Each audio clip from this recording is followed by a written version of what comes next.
back to you for our next discussion. And now we stay on this topic. Chinese President Xi Jinping has proposed the Global Governance Initiative, calling on countries to work together for a more just and equitable global governance system. President Xi made the remarks while chairing the SCO Plus meeting in Tianjin. The summit was attended by leaders from more than 20 countries and heads of 10 international organizations.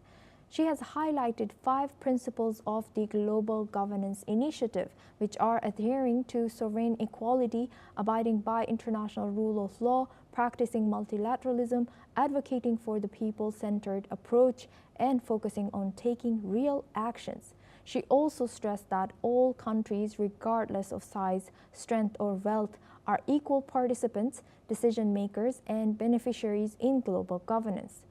Meanwhile, Russian President Vladimir Putin has voiced his support for the Global Governance Initiative put forward by the Chinese leader as well. Now we go back to our guest discussion with David K. Johnson and Scott Faulkner.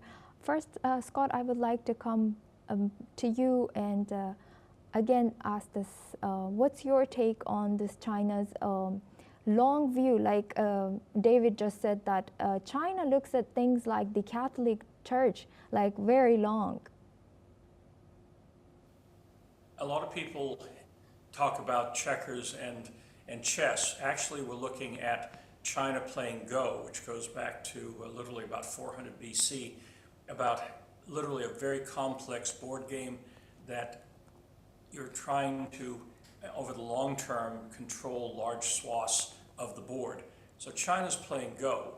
America, no matter who is in office, plays whack-a-mole, which is basically we have this huge military power, and when something threatens us, whether it's 9/11 or recently the Iranian nuclear program, we basically flex our muscles and do something devastating, and then we move on. We do not really think strategically. Probably Reagan was probably the last one who thought strategically in terms of bringing down the Soviet Empire and the USSR. So that whack-a-mole for America, and certainly we're seeing that with Trump, that his whack-a-mole is all dealing with tariffs, and there's been a lot of pushback even among some of America's strongest trading partners, especially in Europe, regarding not only the tariffs and certainly the 50% tariff on India, but also the de minimis tariff waiver being removed, which means every item, even those per unit costs under $800, are now going to be subject to tariffs. And Europe is looking at almost a trade embargo, as well as suspending, along with Mexico, international mail. So there's just a lot of chaos going on right now in the world economy. And China's certainly going to be taking full advantage of that. So again, we're going to have to see how this plays out as we move toward now the UN General Assembly, which is the next major activity, and then the BRICS Summit next year, which India is hosting. Yes, and David, now I would like to take your take. How might the smaller member states interpret and respond to China's leadership role within this framework?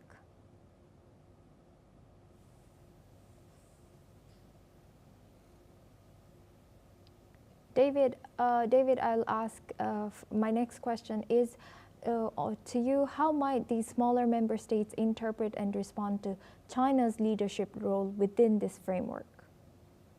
Well, the very generally smart move, given the instability in Washington and the appalling ignorance in Washington, would be to decide that you're going to make your bed with China. Clearly, Chinese leaders see a bright future economically, and they are, through this mixture they've created of communism and capitalism, or as they like to call it, with special Chinese characteristics, they are creating a great deal of wealth. So being in the good graces of China would be very smart. What would be really troubling is if Australia, the most loyal lapdog ally the US has, were to decide to pivot away from Washington and toward Beijing. That would be part of a real nightmare scenario, as would the creation of a free trade zone or zone with very favorable trading rules, consisting of the EU, Britain, Canada, Japan, China, India, et cetera, excluding the United States. That would tend to make the U.S. irrelevant. It would hasten, for those who want to do so, eliminating the U.S. dollar as the world reserve currency, which is an enormous economic boon to the United States. Yes, indeed. And building on that, Scott, what's your take? What do you think?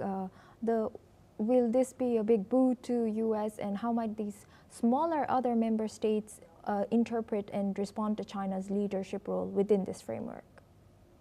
Well, many of these smaller states, especially in Central Asia, have been part of the Belt and Road Initiative that China has been initiating for years. The key is that much of the China Belt and Road Initiative was to extend Chinese economic dominance throughout basically the old Silk Road, and some of it was debt traps where they were basically taking over, especially ports along the African coast, that by basically calling in their loans and taking over actual physical assets.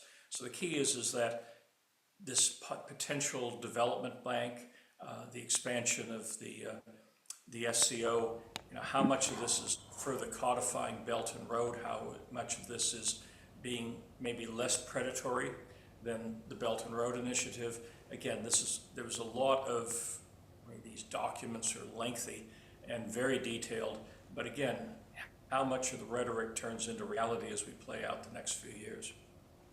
Yes, we'll be eyeing that. Thank you very much, David K. Johnson and Scott Faulkner, for joining us and sharing your insight throughout the topic of